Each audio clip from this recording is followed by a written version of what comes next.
Wednesday found herself tied up in a serial killer's basement, surrounded by sinister dolls.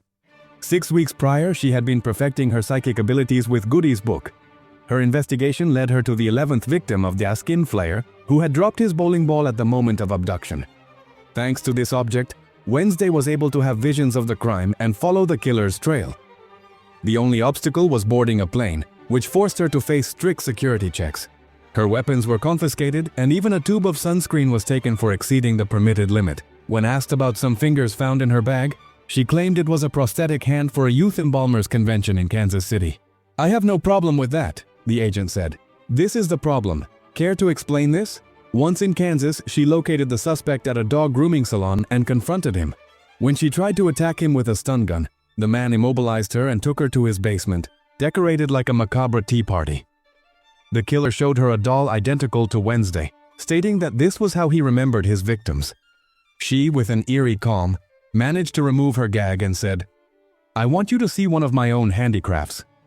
At that moment, she pointed to a doll from which the fingers of Thing emerged, attacking the man with ferocity. While the killer struggled, Wednesday untied herself. Finally, Thing incapacitated him.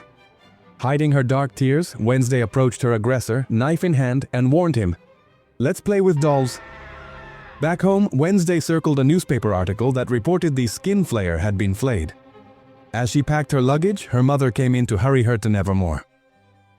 Seeing that Wednesday was writing a novel, Morticia asked when she could read it. The young woman, although she thought she would never allow it, replied that it would be soon.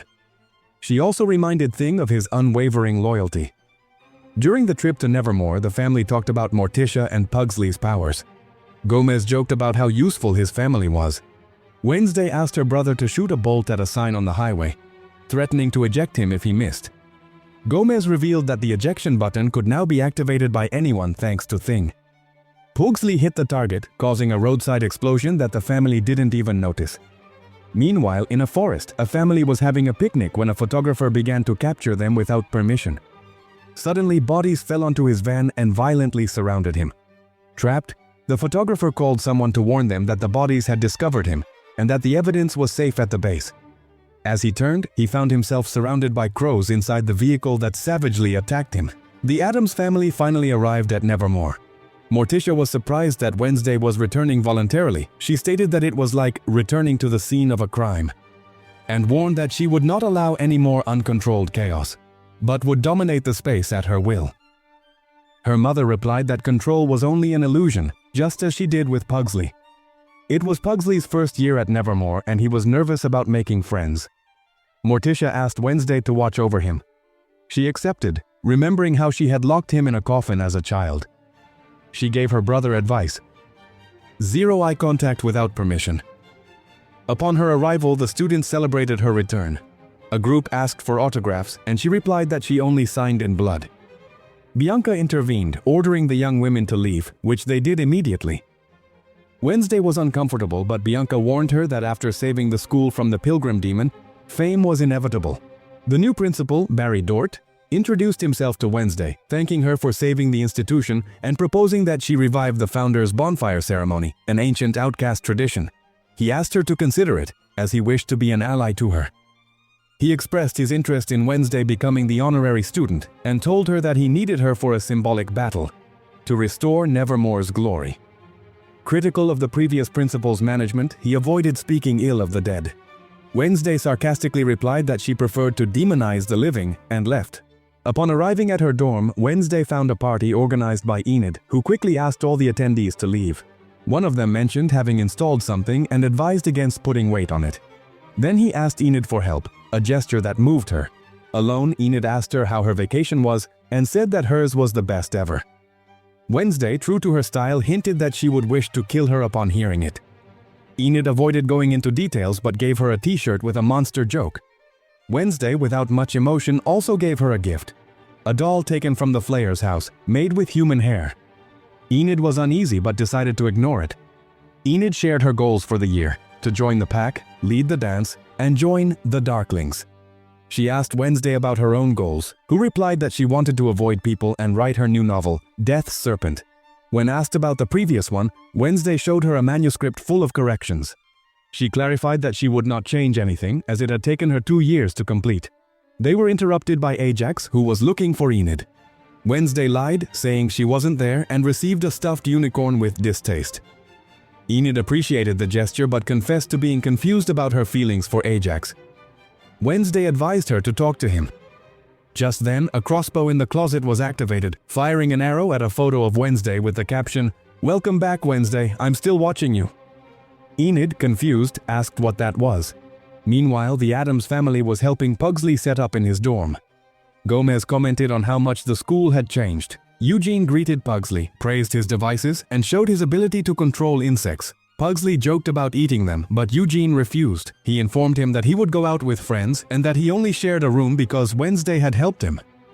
Ajax arrived, asked about the installation, and avoided the question of following Enid. Then he left. Wednesday met with her parents and Principal Dort, who proposed that Morticia preside over the fundraising committee. He also offered for them to live in the old gardener's cabin. Morticia explained that she felt adrift with both children at Nevermore. When she spoke with Wednesday, she offered to be her temporary spiritual guide due to the lack of communication with her ancestors. Wednesday rejected it, arguing that they were different. She was of crows and her mother of doves. Morticia looked at her daughter with melancholy, confessing that Wednesday reminded her more and more of her sister Ophelia. Wednesday, uncomfortable, deflected the focus to Pugsley, whom she saw as destined for a life without transcendence. When alone with Gomez, Morticia expressed her fear that her daughter was hiding something serious from them. In the nearby forest, authorities found the body of Carl Bradbury, a private investigator. The scene was witnessed by employees of the local supermarket. Wednesday went to the crime scene where she was confronted by the new sheriff Santiago. She tried to assert her authority, but Wednesday, indifferent, belittled her words. Before leaving, she noticed a figure fleeing through the trees and intercepted him. Recognizing his face, she discovered it was Tyler Galpin.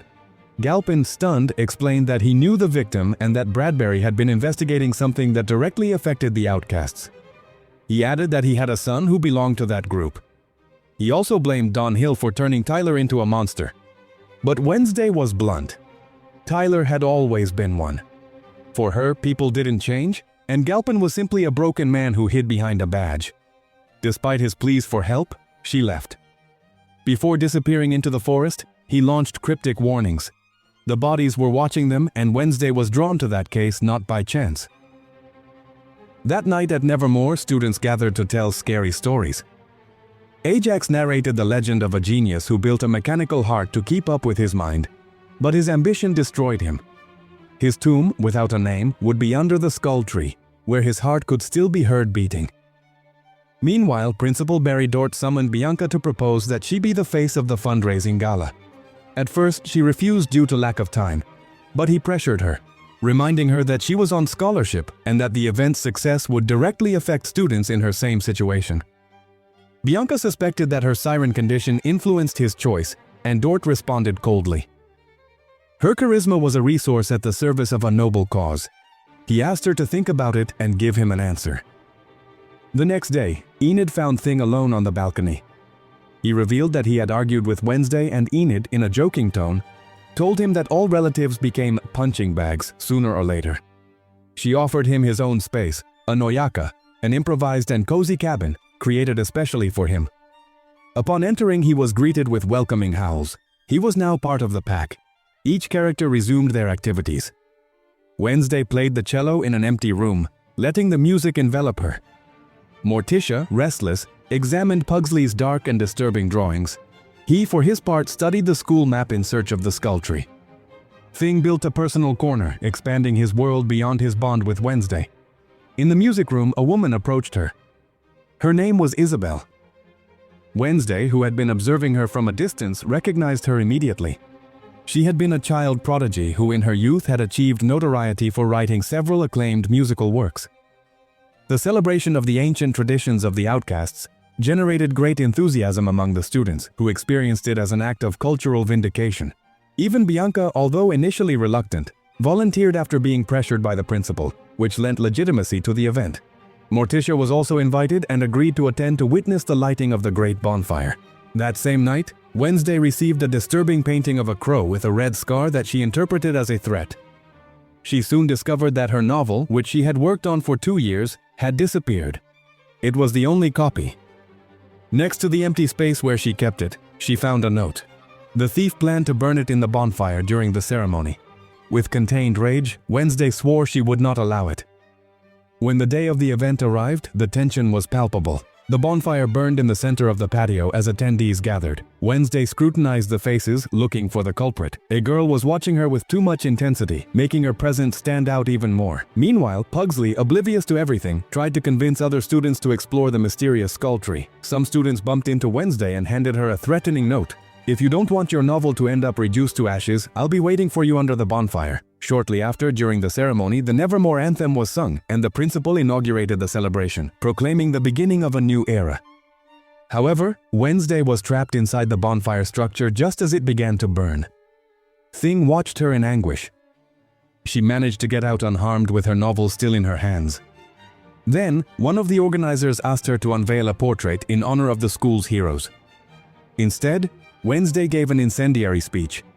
She claimed she didn't represent anyone and denounced the false heroism. Meanwhile, Pugsley arrived at the skull tree, from which a zombie emerged. Wednesday, for her part, suffered a vision where a deceased friend blamed her for her own death, leaving her consumed by guilt.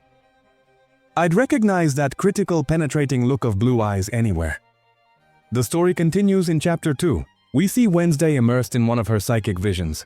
She is in a cemetery surrounded by crows when she witnesses a devastating image. Her best friend Enid lies dead and desperately screams that it's her fault. Wednesday wakes up startled with black tears streaming down her face. These tears, which now appear after every vision, are a mystery to her, as she still does not know their origin. Upon waking, she utters Enid's name. Her mother, Morticia, assures her that Enid is fine, but that she is the one she is worried about. Regarding her gift, Morticia reminds her that she must be honest with herself and reveals that she knows the meaning of those tears. They are the result of psychic exhaustion, a consequence of forcing her ability beyond its limits. Wednesday, uneasy, asks her how she can get rid of them. Morticia replies that the first step is to give her Goody's spellbook. However, Wednesday resists. She claims that Goody was her spiritual guide and that the book belongs to her. However, Wednesday is impatient, insisting that she has no time to waste. Intrigued by Sheriff Galpin's warning, Xavier's painting, and the vision of Enid's death, all connected by the presence of a strange one-eyed bird, Wednesday decides to act. She asks Lurch to make a stop and heads to Galpin's house. Upon arriving, she finds the place boarded up with graffiti covering the walls. Upon entering, she discovers Galpin's lifeless body, slumped in a chair with his eyes pecked out. A flock of crows violently escapes from his mouth, crashing against the windows. Only one with a single red eye remains for a few more moments before leaving. Wednesday observes Galpin's body carefully, convinced that it is the only clue that could save Enid.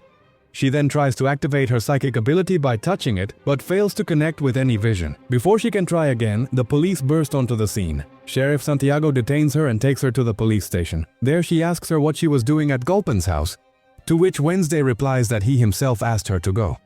In response, Wednesday asks her what she was doing there. Santiago explains that the last person to have their eyes plucked out, Carl Bradbury, called Galpin just before he died. She tried to contact him to find out what they talked about, but he didn't answer. In addition, his phone has disappeared and no trace of it was found in the house. Just then, Gomez appears, introducing himself as Wednesday's father and also her lawyer. In a firm but polite tone, he informs the sheriff that if she wants to talk to his daughter again, she will need a court order. Father and daughter then leave the police station. On the way, Gomez asks Wednesday what she was doing at Galpin's house. She replies that she saw him the day before, as she was working on a case and requested his help. She also tells him that she must pack her bags and take her mother home. On the other hand, Eugene asks Pugsley why he didn't see him at bedtime and what he was doing in the shed. Pugsley, somewhat mysterious, asks him if he can keep a secret. Eugene agrees and enters the cabin where he discovers a chained living corpse. Surprised, he asks what the creature is, but Pugsley simply replies that it is the coolest thing that has ever happened to him. He now has a pet and a best friend. He also reveals that the story Ajax told last night was true, and that he himself managed to activate the corpse's heart. Meanwhile, Wednesday remains bewildered about her psychic abilities and the recent visions of Enid. She is convinced that everything is somehow connected to those strange birds. Upon entering her room, she finds bloodstains and then Enid lying on the floor in a puddle. However, Enid begins to laugh. It was all a joke, as it is Joke Day, an annual institute tradition. Enid explains that she was just getting revenge for the fake eye she found on her pillow. Wednesday, confused, says she doesn't know what she's talking about. Upon seeing it, she comments that a little bird probably left it there. Because she recognizes that look, she knows whose eye it is. Shortly after, Enid receives threatening messages from Wednesday's stalker. Wednesday asks her to call the number from which they were sent, and it goes directly to Galpin's voicemail. The discovery makes Wednesday suspect that his killer is mocking her. Uneasy, she suggests that Enid stay in the room until she solves the problem, but Enid insists that she must attend her driving class. Once Enid leaves, Wednesday tries to have a vision by touching Galpin's eye, without success. She then asks Thing to look in Goody's book for a way to recover her abilities. Meanwhile, the jokes are spreading throughout the institute. Wednesday takes the opportunity to ask Principal Dort and Dr. Orloff if they know of any student or staff member who has the ability to control birds. Dr. Orloff replies that they have not had any Alvian students enrolled for about 10 years. For her part, Bianca visits Morticia to talk about fundraising for the institution, insinuating that the principal expects a generous donation from her mother. Morticia, with an enigmatic smile, replies that the last unfortunate soul who dared to ask her mother for a donation died of fright. Finally, Pugsley and Eugene return to the cabin where they are hiding Slorp, the living corpse that Pugsley considers his pet. Pugsley leaves him food and they both leave. However, after their departure, Slorp begins to struggle, trying to free himself from his chains. Meanwhile, Wednesday, desperate for answers, decides to visit Tyler at Willow Hill. In her absence, Morticia enters her room and demands Goody's book from Thing. Wednesday, for her part, pretends to be Enid in her driving class and takes the instructor's car to Willow Hill. Upon arriving, she informs the guard that she wants to see Tyler, but he confuses her with an eccentric fan. Wednesday, with firmness, asks him to inform his superiors that Wednesday Addams has come. The psychiatrist there, Dr. Furborn, explains that Tyler refuses to cooperate, but she trusts that Wednesday can get him to talk. She then enters the high-security cell where Tyler is being held. He mocks her presence, hinting that she fell in love with the monster that lives inside of him. Wednesday informs him that his father was murdered the night before in a macabre way and that another victim died in the same way. Carl Bradbury, his father's former partner. 2 homicides in 2 days, she says. Tyler replies that he finds it much more fun to watch her get lost in the darkness than to help her, and adds that she should say hello to Enid from him before warning that he will finish her off when he sees her again. Wednesday replies coldly that Thornhill chose him as her murderous puppet not for having seen a latent hide in him, but because she saw his true essence, a nobody, a weak-minded bully with nothing to offer the world except mediocre barista skills. She tells him that her best revenge will be to know that he is rotting in that cell, consumed by his own insignificance. She then leaves, leaving Tyler visibly altered. Back at Nevermore, Eugene bursts into class to warn Pugsley that Slorp has escaped. Meanwhile, Enid takes Bruno, her new love interest, to her room, where she finds a gift addressed to Thing. Upon opening it, she discovers a police photograph of Thing, taken when he was arrested in Illinois, along with a note signed by his crime partner Lucas, who sent him the gift for his birthday. Enid then realizes that the entire Addams family has forgotten Thing's birthday and invites him to celebrate. However, before they can leave, something happens to Bruno. At the same time, Thing's small house automatically closes, trapping him inside. While this is happening, Principal Dort orders Bianca to use her siren powers to persuade Morticia. However, Bianca decides to use them on the principal himself, forcing him to promise that he will never try to force her again. To her surprise, her powers have no effect, as Dort is carrying an amulet acquired in an antique store, a small object made with fragments of Corinthian coral, which makes him immune to her siren song. Wednesday returns to her room, frees Thing, and finds Enid's wallet, from which the sound of her phone comes. Upon answering the call, a distorted voice informs her that she has 30 minutes to find Enid, and that she cannot involve anyone else. Then, a postcard with a heart slides under the door with the message, "I will play an A minor." Meanwhile, Enid wakes up chained next to Bruno at the top of the old Yago Tower clock tower, a structure that has been closed for years. A large number of knives hang over them. Enid at first believes it is a joke by Ajax, but changes her mind when one of the knives falls dangerously close. Wednesday examines the postcard and deduces that the heart represents an organ and that the message is composed of musical notes. By playing those notes on an organ, a secret passage opens. As she advances through the hidden tunnel, a masked figure follows her in silence. Soon after, only the mask remains, with an inscription. Time is running out. Finally, Wednesday finds Enid. The knives begin to descend slowly. Wednesday discovers a typewriter with the challenge, "What don't you see?" She responds to free her friends. Observing a collection of books, she notices that one is missing, The Invisible Man. By typing the title, the knives stop just in time. Then the person responsible appears, wishing her a happy joke day. She introduces herself as Agnes, a 13-year-old student, invisible and a self-proclaimed Wednesday's #1 fan. Wednesday asks her if she really expects her to believe that she organized everything alone. Agnes admits that she received some help from some Da Vinci's, and that she just wanted to get her attention. Wednesday confronts her, asking her about the crimes, Galpin's death, and the eyeball left in her room. Agnes insists that it wasn't her, that she just wanted to be her friend. When asked who did it then, Agnes replies that she wants to help her find out, and gives her Galpin's phone, which she got by blackmailing others. On the other hand, Bianca uses her siren song on Morticia to convince her to invite her mother to the charity gala. Later, Wednesday apologizes to Thing and gives him an old wrench as a gift. She also learns that Morticia took Goody's spellbook. At that precise moment, the same one-eyed red crow she saw earlier appears, which leaves quickly, leaving her even more uneasy. Meanwhile, Slorp wanders through the forest. The driving class instructor accidentally runs him over, but Slorp disappears after the impact only to reappear seconds later and devour the instructor. While Gomez and Morticia try to compensate Thing for having forgotten his birthday, Gomez asks his wife how the gala organization is going.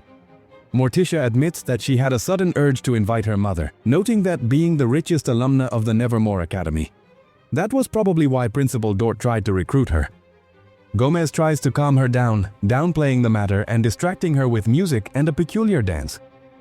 While the couple dances, Wednesday sneaks in through a window and goes to her mother's room, where she tries to open a trunk with the intention of getting Goody's book. However, Morticia surprises her, warning her that she would not make it easy for her to access the book. Wednesday explains that she has had a new vision that involves Enid's possible death and needs to recover her psychic abilities. But Morticia refuses, arguing that her daughter has not yet mastered her gift and comparing her to her aunt Ophelia, whose impatience led her to madness. Despite their differences, Morticia promises not to fail her, as her own mother failed her before. Frustrated by the refusal, Wednesday leaves the room. Reflecting in her room with Thing, Wednesday understands that if she can't recover her abilities, she will have to solve Galpin's case the old-fashioned way. She gets Enid to leave the room and confesses to Thing that she can't tell her roommate what happened. At that moment, Agnes appears in front of her, extremely interested in Wednesday's story, but she confronts her and orders her to disappear and not return, warning her that if she does, she will be in charge of preparing her funeral. On the other hand, Pugsley and Eugene find Slorp in the shed again. Noticing his astonishing ability to regenerate, Eugene expresses his concern about the danger he poses and suggests telling an adult. Pugsley, somewhat uneasy, tells him not to worry, that he already has a plan. At Galpin's funeral, Wednesday appears and meets Sheriff Santiago and Dr. Furborn. The sheriff warns her to stop getting involved with deranged murderers and comments that she is already aware of her visit to Tyler at the psychiatric center. Upon leaving, Wednesday takes the opportunity to ask the doctor if Galpin had ever visited Tyler. She replies that it was only once and that she had never before witnessed such intense fury in a patient. Wednesday suggests that Galpin's killer could be an aviant, but the doctor assures her that there are no inmates with the ability to control birds at the center. Wednesday thanks her for her honesty and leaves without noticing that the one-eyed crow is watching her from a distance. At the Apple Hollow Inn, Bianca enters and subdues the receptionist with her siren abilities, asking her to give her the key to room 302. The receptionist obeys the orders. The siren adds that no one has to bother that guest and orders her to forget that she was ever there. Upon entering the room, she asks for her mother and reprimands her for not having the curtains closed. She also asks her if she hasn't gone out. Her mother, quite worried, tells her that she has been glued to the news. Bianca tells her that the only way for her to get out of that cult was in handcuffs or a body bag, so she worked hard to make sure that didn't happen. She adds that Gideon found her when she was vulnerable, so she wouldn't blame her. She adds that they will surely find Gideon and that when they do, they will be free. Wednesday, frustrated by the obstacles in her investigation, interrogates Agnes on how she managed to unlock the deceased Sheriff Galpin's cell phone. Agnes reveals that, with the help of Josephine, they simulated the sheriff's appearance, allowing them to access the device. She also gives her a box with Galpin's personal belongings, recovered before the police arrived. After reviewing the contents, Wednesday finds a recording of Carl mentioning a base, which leads her to deduce that it is not a police station, but a different location. A photograph among the belongings points to a place called Pine Crest, and with the help of a map and thing, she discovers that the site is near Camp Jericho, which forces her to join the excursion with the rest of the students. Upon arriving at the camp, Wednesday notices that Pugsley is carrying a coffin, so she asks him what it contains. He, trying to make an excuse, replies that he is carrying gasoline. At that moment, the rest of the Addams family arrives. Pugsley asks Lurch, their driver, to help him with the coffin. Meanwhile, Gomez tries to ease the tension that exists between his daughter and Morticia. However, Wednesday leaves without saying a single word. A little later, Gomez asks his wife if it wouldn't be easier to give Wednesday the book. But Morticia replies that, although her instinct is to please her, she needs her daughter to understand that she is not willing to lose her. She also adds that she needs to have her absolute support. Already at the camp, Eugene discovers that Pugsley has secretly brought Slorp, the zombie, inside a coffin. Pugsley justifies his action by claiming that they couldn't leave him alone and that he set up firework alarms in case he escaped. Eugene, annoyed, decides to sleep in another tent. The situation is interrupted by Gomez, who appears innocently with snacks, but is rejected by both boys. Understanding the situation, Gomez advises them that, if they get into trouble, they should leave no trace. Meanwhile, Principal Dort welcomes the students with extreme joy and emotion from everyone present, but is interrupted by Ron Kruger, leader of the Phoenix Cadets, who reclaims the place by showing a reservation contract. Dort also presented his contract, so Wednesday appeared from the crowd and proposed to settle the conflict with a fight. The winner would get to keep the camp and the loser would leave. The two teachers explained the rules of the game that would define everything. 2 teams would be formed, 1 for each side, with a maximum of 10 members. 5 of them would defend a position, and the remaining 5 would attack. The objective would be to retrieve a Zephyr and take it to the watchtower. The first team to do so would be the winner. Once the game began, both teams managed to get a Zephyr, which triggered an intense race to place it on top of the tower. Just before one of the cadets managed to win, Wednesday slid down a rope, kicked him, and managed to place her Zephyr, securing victory for her team. However, the Phoenix Cadets swore they would retake the camp. That night, while everyone sang happily at the bonfire, Ajax watched sadly as Enid looked happy next to Bruno, who was playing the guitar. Wednesday, for her part, embarked on her journey to Pinecrest and entered the abandoned cabin. There she found photos of the Galpin family and clippings of deceased patients from the psychiatric center. All signs pointed to a woman named Lois, and Wednesday deduced that Enid could be her next victim. However, when she tried to use her powers, they didn't work, unaware that the one-eyed crow was watching her again from a nearby window. At the camp, Principal Dort approached the bonfire and sat on a log. He asked Morticia if she had managed to convince her mother to resume donations to the school, knowing she hadn't made any for years. Morticia replied that she had not received a response and commented that her mother enjoyed manipulating all kinds of situations, but that she refused to fall for the same game. Meanwhile, Ajax interrupted a conversation between Enid and Bruno in the forest. She admitted that things had moved too quickly and that she should have made it clear to him that her feelings had changed. Ajax, noticeably sad, could only look at the ground and walk away. Later, Wednesday confronted her mother in her room, accusing her of crossing boundaries and of having stolen Goody's book. She challenged her to a blind fencing duel. If Wednesday won, she would get the book back. If Morticia won, she would burn it. With both conditions agreed upon, the duel began, and Thing was the only witness. At the same time, the Phoenix Cadets tried to retake the camp, infiltrating at night in camouflage clothing. Ron Kruger entered the tent where Slorp was, but the zombie, already freed, attacked him and devoured his brain. This caused the firework alarms to activate, alerting Pugsley and Eugene. They both arrived at the tent and noticed Slorp's absence. However, they found the master's lifeless body, which worried them. At that moment, Agnes appeared in front of them, leaving them disconcerted. Pugsley asked her what she was doing there, and she replied that she was taking care of Wednesday's secondary problems.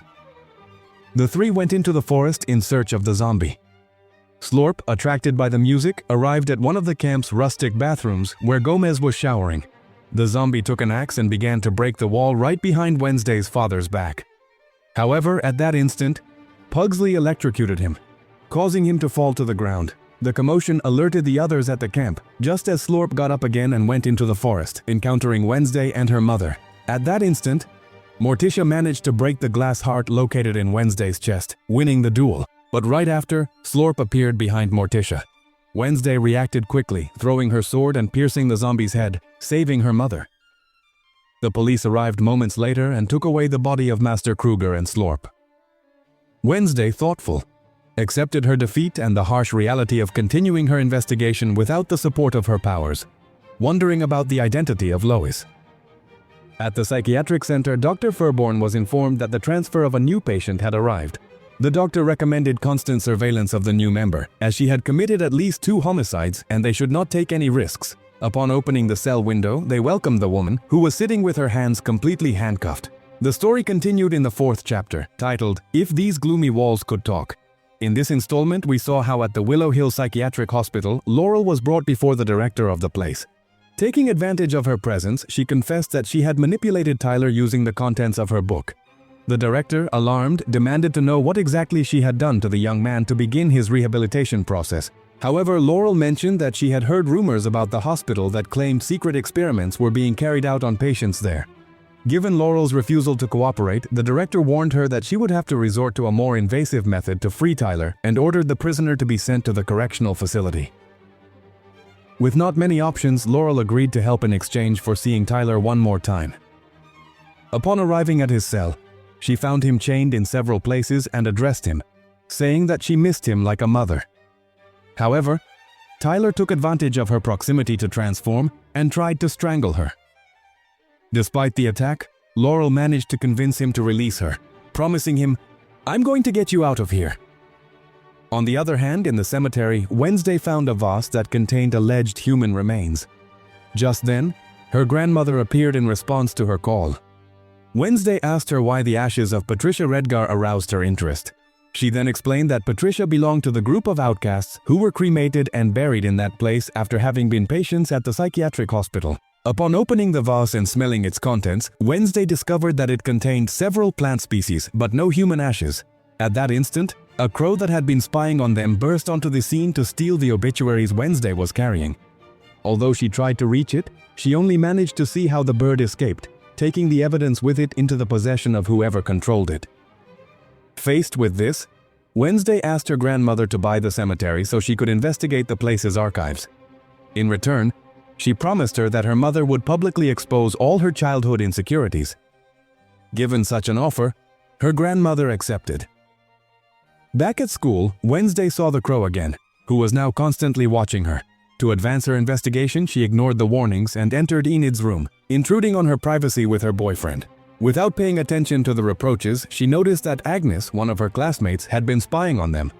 Taking advantage of the moment, Agnes handed Wednesday a letter in which she discovered that her novel was rejected by the publisher, who also suggested she seek psychological help. After this incident, Wednesday went up to the clock, where she met with her uncle Lucas, whom she asked to enter the psychiatric hospital.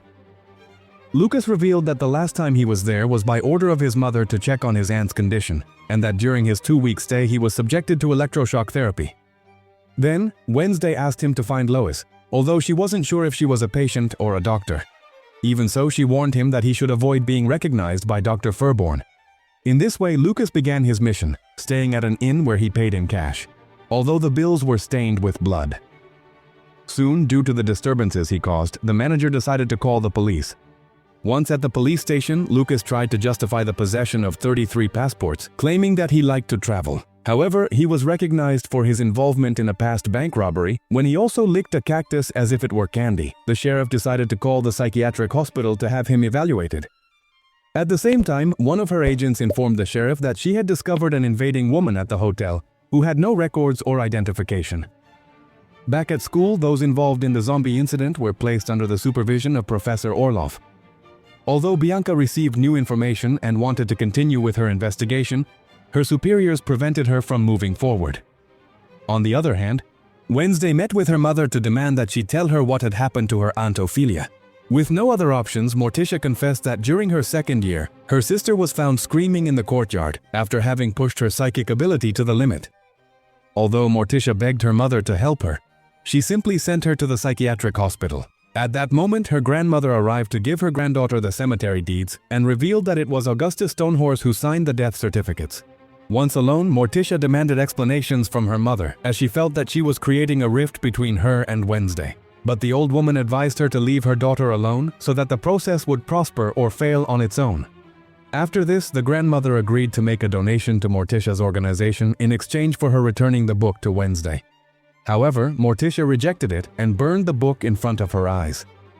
At the school, when Ajax found out that Bianca needed help, he decided to petrify the teacher so that she could continue with her investigation. For precaution, he also manipulated the rest of the students to stay working in the classroom. At Fairborn Psychiatric Hospital, Lucas was received with suspicion and was asked to reveal his real name. He evaded the question, saying that when he was a child, his parents abandoned him in a psychiatric hospital because he saw death in all images. Upon analyzing his electroencephalogram, the doctors discovered that Lucas had several objects embedded in his brain, so they decided to admit him immediately and start electroshock therapy. During his stay, Lucas began to investigate, asking patients about Lois, but he did not get clear answers. On one occasion, he approached a waitress whom he thought might be Lois, although when he spoke with her, he discovered that her name was actually Lois. However, since both felt a mutual attraction, they ended up locking themselves in a closet for a moment of intimacy. At the school, Wednesday's classmate informed her that Augustus was a doctor at Willow Hill and also a science teacher at Nevermore until he suffered a psychotic break. When Enid tried to approach Wednesday, she rejected her, which led to Enid's complaint, who reproached her for seeming more comfortable with Agnes than with her, despite everything they had lived through together. However, just then, Wednesday realized that an army of crows was watching them. At an order, the birds launched an attack until the professor intervened and counterattacked using fire. During the chaos, Wednesday identified the person responsible and chased them through the institution, entering a secret corridor. However, she lost sight of them and instead found Dr. Fairborn, who was there at the request of Professor Capri.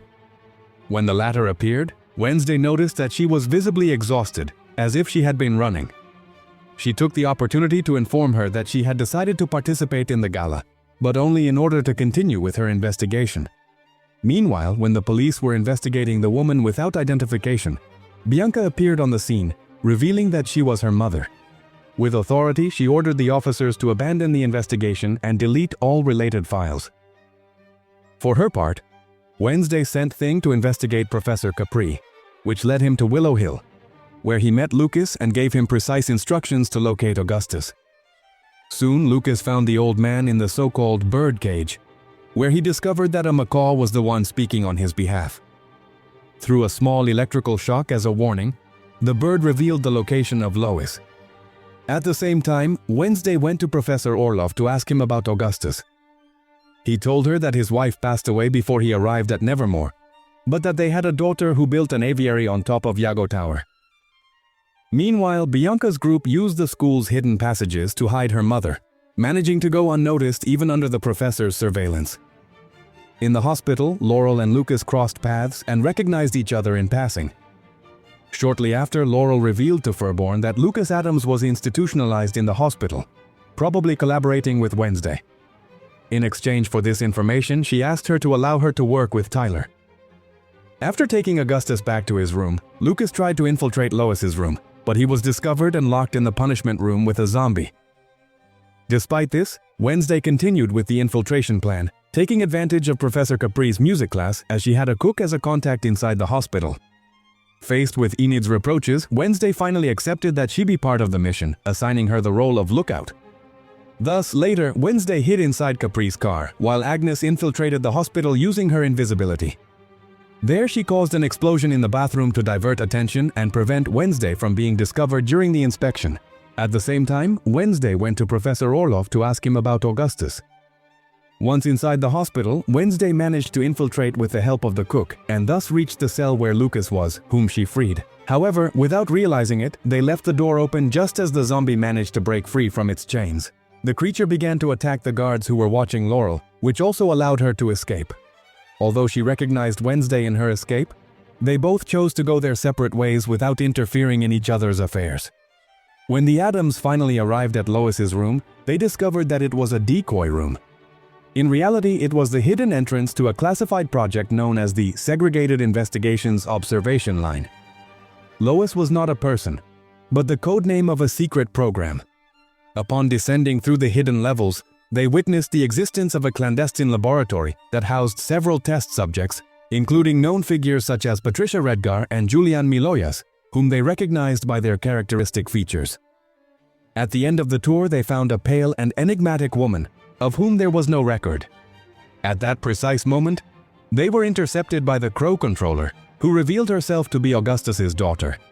She explained that her true objective was to extract the special abilities of the patients to share them with the normies, that is, people without abilities. She claimed to be living proof of the experiment's success, as her father used her as a test subject and, through unethical procedures, gave her the ability to control crows. With no alternatives, Lucas resorted to a powerful shockwave that cut off the electricity throughout the hospital, causing a total blackout. As a result, the test subjects were released, and in the midst of the chaos, they pounced on the woman. While the chaos took over the place, Wednesday offered her help to the nameless inmate. At the same time, Laurel managed to reach Tyler and managed to free him from his chains. However, he still held a grudge against her for what had happened. Coldly, he gave her a 5-second head start to run before chasing and killing her. Laurel tried to escape, but Tyler quickly caught up with her and embedded his claws in her body, brutally taking her life. For his part, Lucas said goodbye to the cook with a passionate kiss, thanking her for her support. Meanwhile, Furborn tried to protect Augustus in his office. However, without warning, the zombie managed to infiltrate the place and took her as its first victim. Then, upon recognizing Augustus, it also pounced on him, claiming another life. In the hospital corridors, Wednesday was reunited with Tyler, who violently pushed her out of the building just as the police arrived. Together they tried to confront the creature, but it easily overpowered them and managed to escape, leaving a trail of destruction behind.